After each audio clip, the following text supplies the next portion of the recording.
คนยินดีต้อนรับทุกคนเข้าสู่ช่องเขาทุกคลิปต่อมาร้องฟานเด้อทุกคนคือเราห่างหายกันไปโดนเฮงทุกคนเนาะเพราะว่าเนื่องจากว่าอาทิตย์ที่แล้วมีน้องกุ๊กกิ๊กไปเส่งค่ะทุกคนเนาะเลยก็ได้มาถ่ายคลิปอัพคลิปใน VPFC เบิ้งเนาะแล้วกันอีกอย่างกุ๊กกิ๊กกับบสบายเลยทุกคนเบิ้งกุ๊กกิ๊กขอดจ้อยเลือดเป็นกระดูกเป็นไข้เป็นหวัดแล้วมื้อนี้ฮานาแม่กุ๊กกิ๊กบ่อยู่ละกุ๊กกิ๊กเห็นเพิ่นเอาผักบุ้งมาขายนะไข่หมูแดง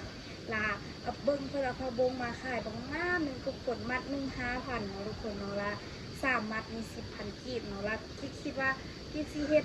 เป็นเมนูว่าผักบุ้งกินเพราะว่ากิ๊กเป็นคนนึงที่มักกินตัวผักบุ้งอันนี้จะเป็นผักบุ้งเนาะผักบุ้งธรรมชาติเลยทุกคนมันขึ้นเองที่ผักบุ้งอันนี้มันบอก DFC ผักบุ้งอันนี้มันขึ้นเองมันบอกงามแท้งามว่าปาซีแถวนี้ของผักบุ้ง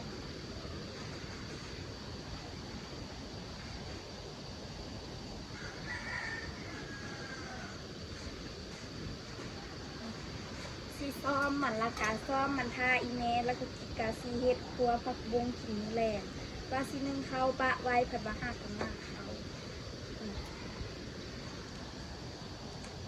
เก็บแบบตัดบ้องมันพร้อมบอกว่ามันเยื่อทุกคน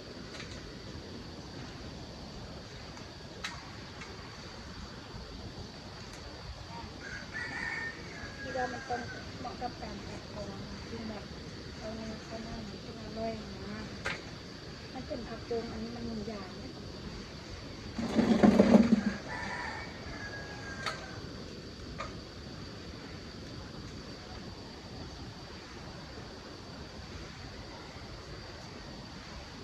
ผักบุ้งอันนี้มีอย่างเลย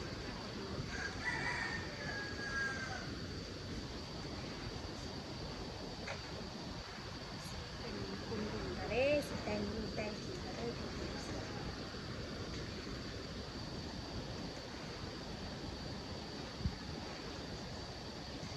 คิดหน้าคิดเสิ่งเลยทุกคนอาทิตย์หน้าเนี่ยกูคิดเสิ่ง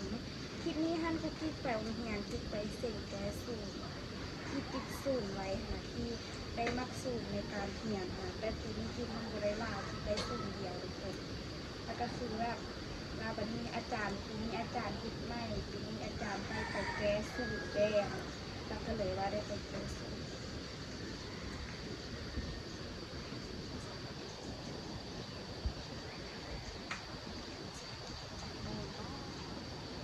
พวกเราเมื่อไหร่ก็สิเห็นอย่างถึงแต่ว่าไปซื้อของบุ้งมาสิเพราะว่ามักกินเอง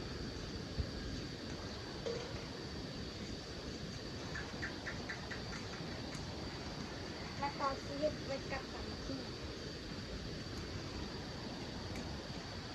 ตัดหอมๆอร่อยนะคะบุ้งหอมให้สุดเลย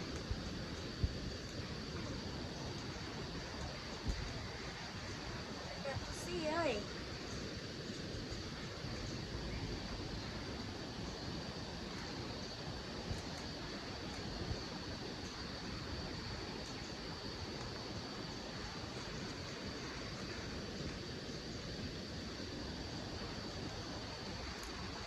อยู่ประเทศไทยเพิ่มกำลังเปิดเทอมนั่นบอกส่วนอยู่บ้านน้องกุ๊กกำลังสอนปิดเทอมอาซิเปิดดูคือกันนะทุกคนแบบเพิ่นปิดเขาเปิดสิคือกิ๊กก็อยากไปเรียนเพิ่มนำไอ้ตุกแต่ว่าแบบไอ้ตุกมาส่งไอ้ตุกปิดเทอมนั่นบอกแล้วอยู่ลาวเพิ่นพัดเข้าเรียนเนี่ยเรียนสิ่งเราไม่ได้ไป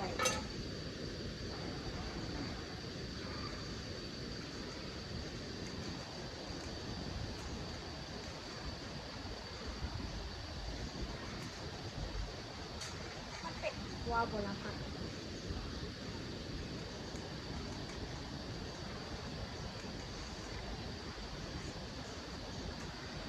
มันที่เหนื่อยคนไทยเป็นแต่งกินขนาดนี้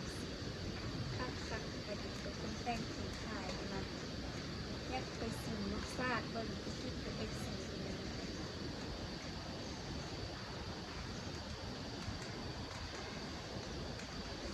เฮ็ดหลายๆเพราะว่าแบบซิโน่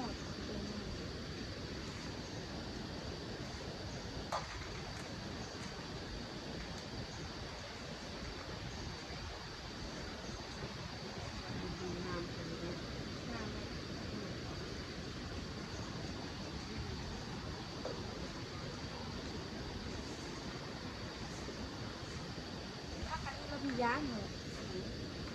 ไม่ย่างเวลาเกี๊ยวสิ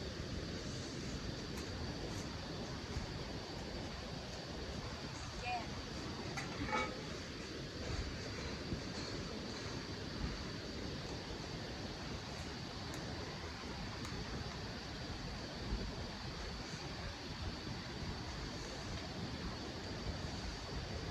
ผักสดธรรมชาติแท้ได้หนิ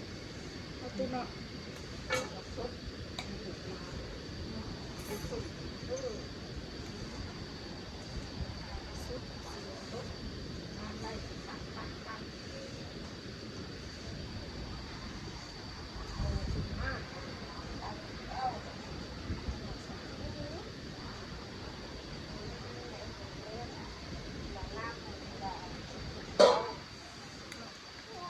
อันเดียวก็ไม่ได้กินเนาะอันนี้ก็ไม่ได้กินอันเดียวก็ไม่ได้กินเนาะกินแต่ธรรมชาติเนาะ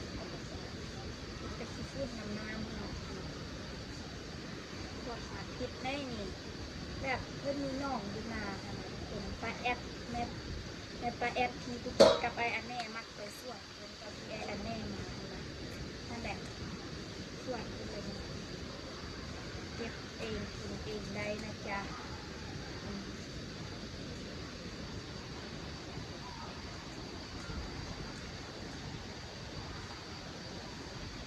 เนี้ยวจ้ะอยากได้มันล้างโถมันไม่ได้ขัดเนาะ ถ้าบนบ้านก็มีอันแบบมีเป็นอย่างคือการแต่บนมีเหล้าบนมีหลักด้วยแล้วคือเนาะ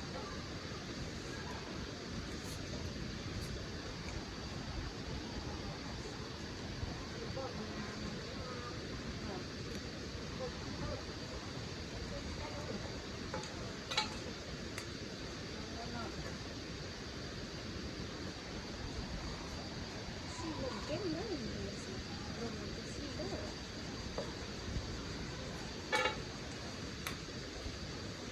ดูเรายังแบบไม่ในตู้เป็นเจ้าในตอนนี้เอาในตู้เป็นเจ้าในที่ซี่ทำไปเป็นทหารก็นะตัวเนาะ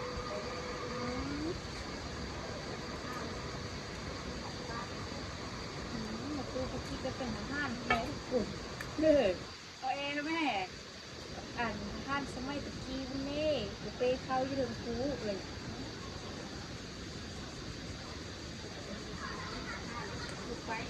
ว่าก็เลยต้องได้เป็นทหารนั่นว่าสิได้ไปน้ำเข้า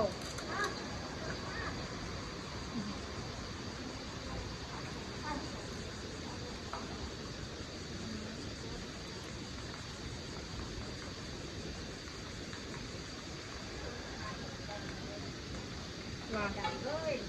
ว่าแล้วตอนนี้เครื่องทหารขึ้นนั้นบ่เห็นหรอวะ คุณเป็นแล้วตุ่มตุ่ม อ้าวออกทหารเราได้ส่งคืนอีก ตุ่มตุ่มเขาบอกเลยว่าเอานั่นไปทั้งคนเขาไปนั่นไปนี่เพิ่งมีปัจจุบันสามทำให้มึงต้องทหารขึ้นไปอันนี้เป็นที่สี่ บ้าน ท เด้อ หารสุดๆที่ ทหารสุดๆไปเลย ปักกิ้น ฮะ ปักกิ้น ปืน ปืน ได้ใช้ปืนแน่ แค่ โอ้โห ปืนแล้วก็แบบนี้ท่านมันเป็นละแบบนี้มันบกหัน ปืนสั้นมาคัด ปืนสั้นแน่ ปืนสั้นเลย นี่คือดิอย่ามาวนวายกับน้องกิ๊กเด้อแม่ตู้กิ๊กเป็นทหารเด้อ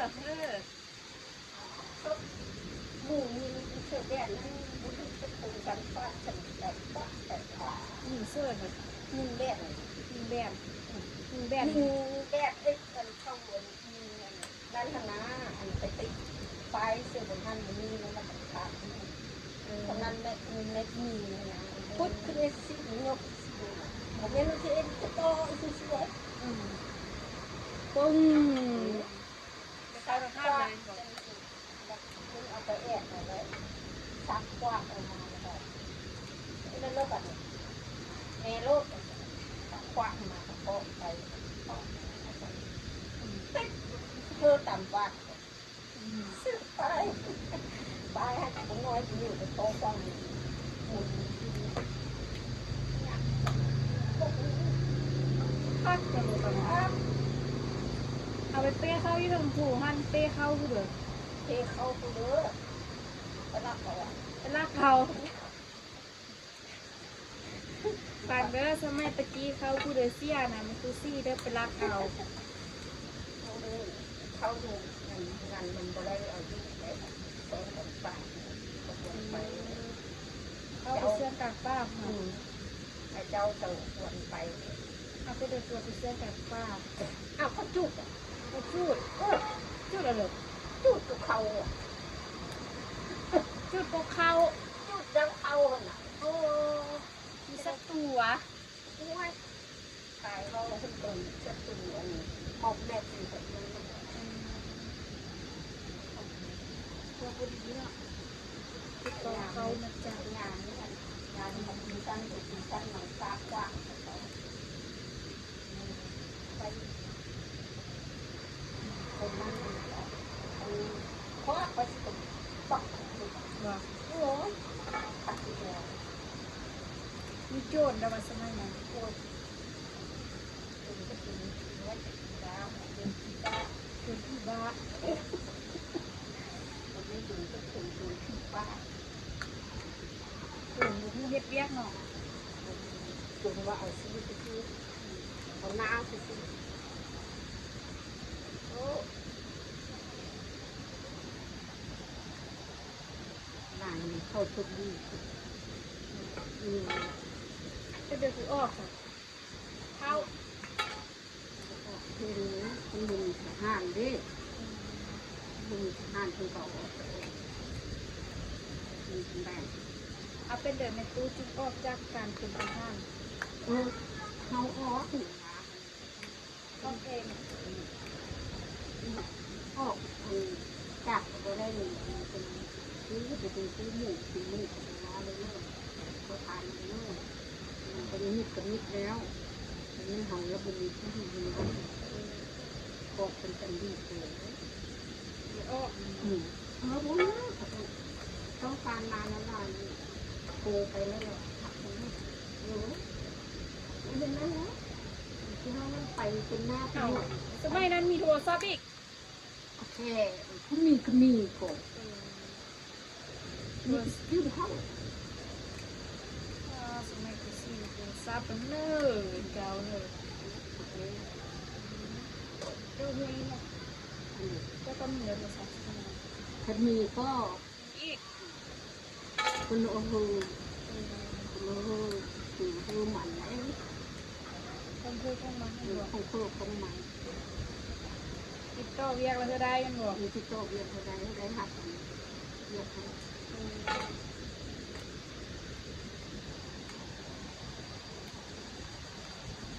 ทหารมันทหารดีกว่ามาไปปุ๊บยังไว้ตอนนี้อย่างไง ว่าย่านคนเล่นว่า ยานทหาร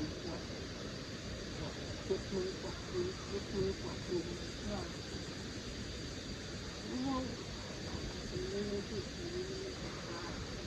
เอ้าเสื้อทหารเสื้อทหาร แม่หนามันไม่ทหารมันคือมันมาเอาว่ามันไม่ทหาร เออ ที่เอามึงดีที่จะดีกัน เสื้อนุ่งเสื้อ ยันก็ขึ้นนักตาอันชิ้นขึ้นนะยอมมือถึงหัวแล้วตียันแหลกนะคะ ตอนนั้นยังไม่ได้ลูกได้ผัวเดิน เอาแล้วสุดสุด สดๆอยู่เนอะ โทษเลยเดี๋ยวนั้นลูกจะให้กัน ตอนนั้นมาละอยากได้ลูกได้ผัวแล้วอ้อมันบอกกันมา มันมีผู้หญิงเลยเอาเลย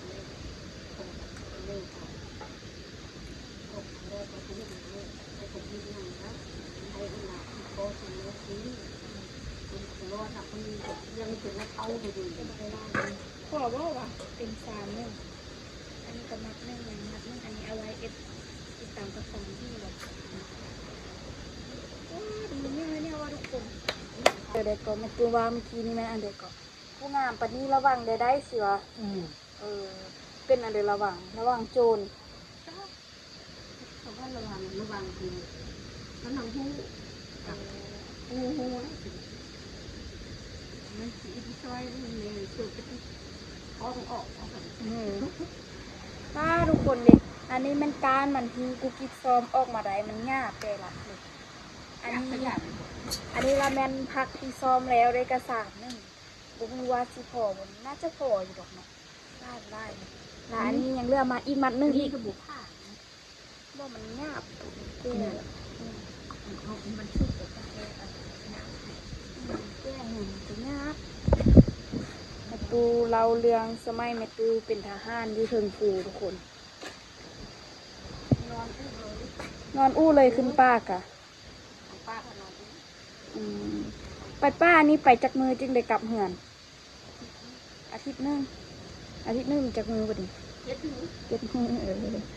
คิดว่าสิบจื้อสิเนาะอาทิตย์หนึง7 มื้อเวลาเราไปนอนป้าเลย เราออกมาแล้วน้องเรา ต้องมาใส่เสื้อคือคนเขานี่หลายเขาป้าแล้วเสื้อทหารหลายอ้วนบอกขึ้นไปถึงภู ว้าวก็คือใจคำนี้คนไทยห้าง เนี่ย ที่นี่ก็ บ่อยากลองนุ่งเครื่องทหารดีกว่าบัดนี้ ไปขึ้นภูเดี๋ยวภูไอ้นี่วะ จะคือแบบเป็นกัดเขาโนกัดขาเขา ที่ดูก็ไปส่ง